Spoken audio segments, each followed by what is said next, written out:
오늘 하나님께서 우리에게 주시는 말씀은 민수기 22장 31절에서 40절까지의 말씀입니다. 민수기 22장 31절에서 40절을 교독하겠습니다. 제가 먼저 31절을 봉독합니다. 그때 여호와께서 발람의 눈을 밝히심에 여호와의 사자가 손에 칼을 들고 길에 선 것을 그가 보고 머리를 숙이고 엎드리니 여호와의 사자가 그에게 이르되 너는 어찌하여 내 나귀를 이같이 3번 때렸느냐?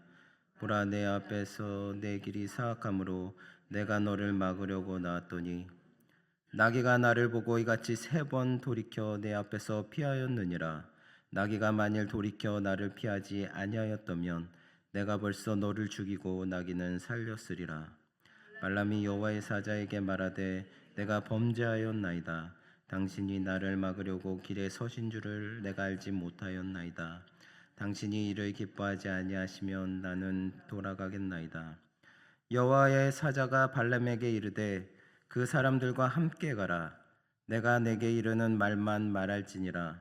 발람이 발락의 고관들과 함께 가니라.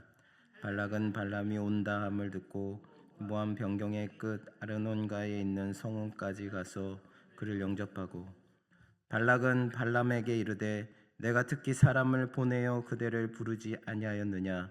그대가 어찌 내게 오지 아니하였느냐? 내가 어찌 그대를 높여 존귀하게 하지 못하겠느냐? 발람이 발락에게 이르되 내가 오기는 하였으나 무엇을 말할 능력이 있으리이까? 하나님이 내 입에 주시는 말씀 그것을 말할 뿐이니이다.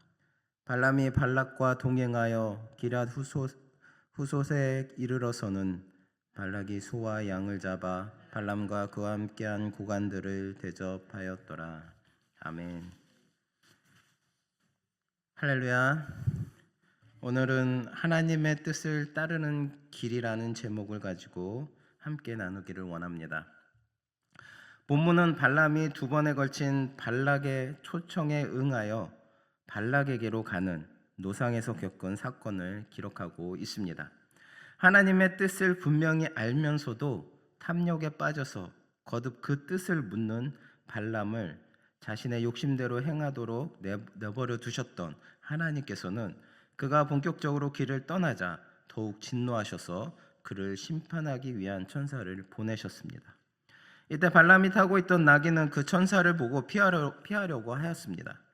그러나 발람은 그 천사를 보지 못하여 천사를 피하려는 나귀를 채찍과 지팡이로 심하게 때리다가 오히려 나귀에게 책망을 들음은 물론 하나님의 사자의 경고하심을 듣게 됩니다. 또한 하나님의 거듭되는 경고에도 불구하고 탐욕에 이끌려 모압까지 오게 된 발람이 모압 왕 발락에게 극진한 환대를 받는 장면을 보여줍니다. 발락은 발람을 맞이하기 위하여 모압의 국경인 아르노네까지 나아가 영접을 하고 그를 존귀케 해줄 것을 재차 약속하였으며 또 소와 양을 잡아 대접하는 등 발람의 환심을 사서 그로 하여금 이스라엘을 확실하게 저주하도록 하기 위하여 안간힘을 쓰는 모습을 우리에게 보여주고 있습니다. 이와 같은 발락의 태도는 그가 얼마나 발람의 능력을 신뢰하고 있었는지를 잘 보여주고 있습니다. 그러나 실상 발람은 그 자신의 말처럼 스스로는 아무것도 할 수 없는 무능한 존재였던 것입니다. 우리는 본문을 통하여 인간이 탐욕에 치우치면 얼마나 무지하고 어리석게 되는지를, 또한 무능한 인간을 의지하면서도 전능하신 하나님을 의지하지 못하는 것이 얼마나 어리석은 일인지를 다시 한번 깨닫게 됩니다. 성도는 눈앞의 이익보다는 하나님의 뜻을 따라 바른 길을 걸어야 합니다. 오늘 34절을 보면 발람은 마침내 여호와의 사자에게 자신이 범죄하였노라 라고 고백하였습니다. 이처럼 발람이 자신의 잘못을 깨닫고 고백할 수 있었던 것은 먼저 하나님께서 나귀로 하여금 여호와의 사자를 보고 피하게 하시고 그 입을 열어 발람의 잘못을 책망하도록 하셨기 때문입니다. 그리고 더 나아가서는 31절에서 33절을 보면 발람의 눈을 밝히셔서 손에 칼을 빼들고 길에 서 있는 하나님의 사자를 보게 하셨을 뿐만 아니라 그 여호와의 사자로 하여금 발람의 잘못을 구체적으로 지적하도록 하셨기 때문입니다. 만약 하나님께서 이같이 하지 않으셨다면 발람은 자신의 잘못을 깨닫지 못하고 계속해서 자기의 길을 가다가 죽임을 당하고야 말았을 것입니다. 이처럼 인간이 자신의 잘못을 깨닫는 것조차도 하나님의 은혜가 아니면 불가능한 것임을 우리에게 보여주고 있습니다. 죄악된 인간은 오직 하나님의 은혜가 있어야지만 자신의 죄악을 깨닫고 뉘우칠 수가 있는 것입니다. 전에는 하나님의 계시를 받았던 발람이 본문에서는 하나님의 사자의 임재에 대한 인식이 전혀 없었다고 하는 것은 우리가 주목해야 될 사항입니다. 분명히 그는 하나님의 음성을 묻고 그 음성에 반응하였던 사람이었음에도 불구하고 본문에서는 자신의 눈으로 하나님의 사자를 보지 못하고 있습니다. 이는 발람이 재물의 유혹에 이미 마음을 빼앗겨 하나님의 인도하심을 발견할 수 없었기 때문입니다. 그러므로 영적으로 깨어있는 참된 신앙인이 되기 위해서는 이 세상의 그 어떤 유혹이라도 모두 버리고 하나님을 갈망하며 그의 뜻을 따라가는 삶을 살아가야 합니다. 여호와의 사자에게 자신이 범죄하였노라고 고백한 발람은 하나님의 사자에게 자신이 발락에게 가는 것을 기뻐하지 아니한다면 다시 돌아가겠다라고 말하고 있습니다. 이는 마치 발람이 자기 잘못을 깨닫고 회개하여서 자신의 행위를 돌이키겠다는 말처럼 보입니다. 그러나 이것은 진정한 회개와 뉘우침으로 말미암은 행위가 전혀 아니었습니다. 이것은 단지 죽음의 공포와 절대자 앞에서의 두려움으로 인한 불가항력적인 굴복에 불과한 것이었습니다. 즉 자신은 너무나 가고 싶지만 만약 하나님께서 기뻐하시지 않는다면 자신을 죽이시겠다면 그냥 집으로 돌아가겠다는 말입니다. 이처럼 발람은 하나님의 책망을 받았음에도 불구하고 물질에 대한 탐욕 때문에 아직도 하나님을 거역하는 죄에서 돌이키지 못한 모습을 우리에게 보여주고 있습니다. 아무리 책망을 받아도 탐욕에 이끌려 죄에서 돌이키지 못하고 계속해서 죄에 빠져 있는 것이 바로 악인의 특징인 것입니다. 그렇다면 성도 여러분, 우리 자신은 어떻습니까? 만약 우리가 책망을 받고도 돌이킬 줄 모르는 자라면 바로 우리가 그 악인이요 하나님의 징계를 면할 수 없는 자인 것입니다. 그러므로 우리는 하나님의 징계 앞에서 속히 돌이킬 줄 아는 자가 되어야 하겠습니다. 성도 여러분, 발람은 탐욕에 빠져서 영안이 다치자 자신의 생명을 구해준 나귀를 오히려 채찍과 지팡이로 때리는 어리석음을 범하고 말았습니다. 이처럼 탐욕에 치우치면 영적 분별력을 잃어버리고 원치 않은 악을 행하게 됩니다. 그러다가 하나님의 은혜로 눈이 밝아지면 자신이 죄악의 길에서 행한 일이 얼마나 악한 것인가를 깨닫고 크게 후회하게 되는 것입니다. 그러므로 성도는 탐욕에 빠져서는 안 되겠습니다. 오직 하나님께서 주신 은혜에 만족하며 감사하는 자가 되시기를 바랍니다. 오늘 본문 말씀 36절을 보면 발람이 온다는 말을 듣고 모압 변경 끝인 아르논까지 가서 발람을 맞이하였다고 하였습니다. 비록 발람이 여호와의 사자로 인하여서 기뻐하지 않으시면 내가 돌아가겠다라고 말하였지만 하나님께서 그 마음을 보시고 그래도 얘는 가고 싶어 하는구나 라는 그 마음을 보시고 35절에 그래 네가 이 사람들과 함께 가라 내가 네게 이르는 말만 말할지니라 라고 말씀을 하면서 발락에게 보냅니다. 하지만 그것은 온전한 하나님께서 원하시는 것이 아니었습니다. 하지만 발락의 너무나 그 탐욕의 눈이 멀어가고 싶어하는 그 마음은 하나님께서 막아서는 그 자세까지도 막을 수가 없었던 것입니다. 그래서 발람은 이제 발락 앞에 왔습니다. 그리고 그 발람이 온다는 소식을 듣고 발락은 발람을 맞이하려고 이제 모압 변경 끝인 아르논까지 온 것입니다. 이는 발락이 얼마나 조급해 있었으며 또한 발람에게 얼마나 많은 기대를 하고 있었는지를 우리에게 알려줍니다. 즉 발락은 모압 평지에 진을 치고 있는 이스라엘 백성들을 크게 두려워하며 그들을 물리칠 수 있는 유일한 소망은 오직 탁월한 복술가인 발람의 저주밖에 없다고 생각하였습니다. 그래서 그는 발람이 오기를 손꼽아 기다리다가 드디어 그가 온다는 소식이 들리자 더 이상 자기 왕궁에서 기다리지 못하고 국경까지 나아가 그를 맞이했던 것입니다. 이처럼 발락은 발람의 능력을 전적으로 신뢰하고 있었으며 이스라엘을 물리치기 위한 유일한 소망으로 그를 의지하였습니다. 하지만 사람을 의지하는 것은 헛된 일입니다. 그가 아무리 탁월한 능력과 지혜를 가졌다고 할지라도 결국 한계를 지닌 인간이요 하나님 앞에서는 아무것도 할 수 없는 무능한 존재에 불과하기 때문입니다. 따라서 이러한 사람을 의지하는 자는 결코 실패할 수밖에 없는 것입니다. 우리는 너무나도 많은 경우에 하나님보다는 사람을 의지하려고 합니다. 문제가 생기면 무릎을 꿇고 하나님께 도움을 구하기보다는 먼저 자신에게 도움을 줄 만한 사람들을 생각하고 그런 사람들을 찾아다닙니다. 그러다가 항상 실망하고 실패하여서 결국 마지막 방법으로 하나님을 찾게 되면서도 늘 이와 같은 어리석음을 반복하는 것입니다. 이는 믿음이 있는 자의 바른 행동이라고 할 수가 없습니다. 믿음이란 하나님을 차선으로 생각하여 마지못해 그 앞에 나아가는 것이 아닙니다. 그것은 단지 문제 해결의 수단의 하나로 하나님을 이용하려는 것에 불과합니다. 믿음이란 오직 하나님을 자신에게 최선을 주시는 분으로 신뢰하고 항상 자신의 모든 일을 하나님께 전적으로 의탁할 수 있는 것입니다. 그럴 때 비로소 하나님의 도우심을 얻고 참된 평안과 만족 가운데 살아갈 수가 있는 것입니다.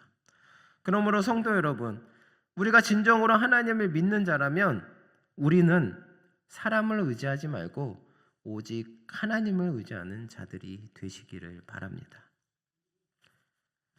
사람은 우리에게 진정한 도움을 줄 수가 없고 단지 그를 의지하는 자에게 실망과 실패만을 안겨줄 뿐입니다. 오직 하나님만이 우리에게 참된 능력과 도움이 되실 수 있습니다. 오직 하나님이 우리에게 바른 길로 인도해 주실 수 있습니다. 그런 하나님의 뜻 가운데 나아가는 저나 여러분 되시기를 바랍니다. 마지막으로 38절을 보겠습니다. 발람이 발락에게 이르되 내가 오기는 하였으나 무엇을 말할 능력이 있으리까? 하나님이 내 입에 주시는 말씀 그것을 말할 뿐이니라 라고 말씀하고 있습니다. 발락의 환대를 받은 발람은 발락에게 자신이 오기는 하였지만 아무것도 자신의 뜻대로 할 수 없으며 오직 하나님께서 자신의 입에 주시는 말씀을 말할 뿐이라고 하였습니다. 이는 하나님과 발락을 모두 만족시키기 원했던 발람의 마음을 잘 나타내는 것입니다. 물론 발락이 이 말을 듣고 그 뜻을 이해하지는 못했지만 실상 이 말은 발람 자신이 물질과 명예를 주겠다는 발락의 약속을 바라보고 발락의 뜻대로 저주를 하기 위해서 오기는 왔지만 하나님께서 자신을 지켜보고 계신 이상 하나님의 뜻을 거역할 수도 없다는 의미인 것입니다. 발람이 이처럼 발락과 하나님을 동시에 만족시키기 원했던 것은 바로 그가 발락이 주겠다고 약속한 그 물질과 명예도 포기할 수가 없었기 때문입니다. 또 그렇다고 해서 하나님께 죽임을 당하기도 싫었기 때문입니다. 그러나 결국 발람은 물질과 하나님 중 그 어느 한쪽을 택해야만 했습니다. 왜냐하면 물질과 하나님은 겸하여 섬길 수가 없는 것이기 때문입니다. 하나님과 세상, 하나님과 물질은 결코 겸하여 섬길 수가 없는 것입니다. 세상에서의 쾌락과 물질을 차지하려면 하나님의 뜻을 행할 수가 없으며, 또 하나님의 뜻을 행하려면 반드시 세상을 향한 사랑과 물질적인 욕망을 포기해야만 하기 때문입니다. 즉 완전히 세상적인 가치 위에서 살든지 아니면 완전히 예수 그리스도 안에서 하나님의 뜻대로 살아가든지 해야만 한다는 것입니다. 그렇다면 성도 여러분, 지금 우리는 어떤 자입니까? 하나님을 섬기는 자입니까? 아니면 세상을 섬기는 자입니까? 하나님을 위하여 세상과 물질을 포기할 수 있는 자입니까? 아니면 세상을 위하여 하나님을 포기할 자입니까? 지금 우리는 이 질문에 대하여서 심각하게 생각해 보아야 합니다. 지금 여러분의 삶은 어떠한 삶을 살아가고 있는지, 세상의 것을 더 많이 사랑하고 있는지, 아니면 하나님을 더 사랑하고 있는지, 내가 하나님을 믿는다고 하면서도 늘 세상적인 물질 앞에 하나님은 뒷전이요, 세상적인 물질을 더 갖고 싶어하고 있지는 않은지 생각해 보시기 바랍니다. 하나님의 뜻을 따르는 길과 세상의 길은 분명히 다릅니다. 발람은 욕심을 버리지 못한 채 발락과 동행하며 흔들렸습니다. 성도는 눈앞의 이익이 아니라 하나님의 뜻을 구하며 날마다 바른 길을 선택하는 삶을 살아야 합니다. 사랑하는 성도 여러분, 발람은 자신이 발락에게 가는 것과 이스라엘 백성들을 저주하는 것이 하나님의 뜻이 아닌 줄을 분명히 알면서도 마치 하나님의 뜻이 무엇인지를 잘 모르는 것처럼 행동한 모습을 오늘 우린 말씀 속에서 볼 수가 있습니다. 즉 그는 발락의 요청을 뿌리치고 집으로 돌아가지도 않았습니다. 뿐만 아니라 발락에게 이스라엘 백성을 저주하는 것이 하나님의 뜻이 아니라고 분명히 말하지도 않았던 것입니다. 그는 단지 하나님께서 자신의 입에 주시는 말씀을 말할 뿐이라고 하였을 뿐 하나님의 확연한 뜻은 전하지 않고 발락이 이끄는 대로 행동하였던 것입니다.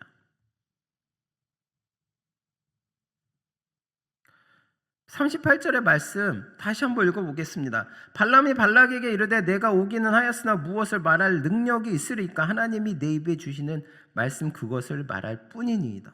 그저 이렇게 얘기했다는 것입니다.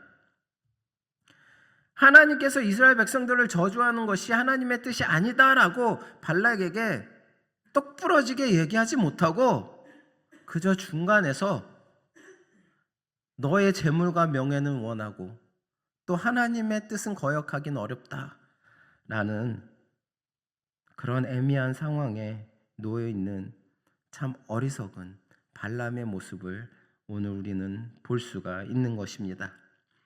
우리도 때로 그것이 죄악임을 분명히 알면서도 마치 그 사실을 잘 알지 못하는 사람처럼 죄에 대하여 어정쩡한 태도를 취할 때가 많이 있습니다.